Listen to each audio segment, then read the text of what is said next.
Ubala kemen rumboi ke menteri ketenar pulih putih hak santare unai wing arja artway ulalit ban IT ke jing itu ke bakar pangai ke Riboy College hak thup jong ke People's College Grant in Aid Scheme jong ke sarkar jela hak balapan benaru ke jing pen skemi ke kam ki nohikai berkatu ka ne jong ke college ki bedan kumbalai puingun yakni ke program ban IT ke notification jong ke sarkar jela yak bala IT ho president general secretary bar principal jong ke Riboy la pelong hapo ke auditorium hall jong ke college Lawan Bansaki Lange ke program do Dr. Didi Lapang Chief Advisor ke Sarkar Jela uba badru ke President ke Riboy College uba Meryl Bonds Aim MLA ke Nongpo uba Balaji Rani MDC uba SRR Baman Principal ke Riboy College ikong WK Bla General Secretary Nanor kiwe kintup ikinohikai kinong tere jogni ke college bar ki khenna puli.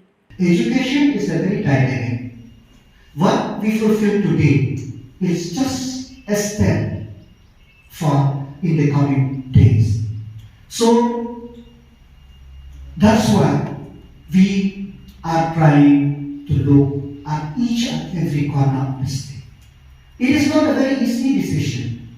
It is the first government that in one sitting at July in the current meeting that we take a decision to implement the People's College scheme in 9 colleges.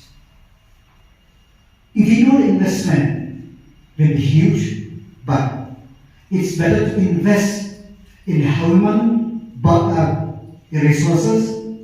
We have to invest in the youth so that they will become the citizen who will give back to the state, give back to the community more than we invest.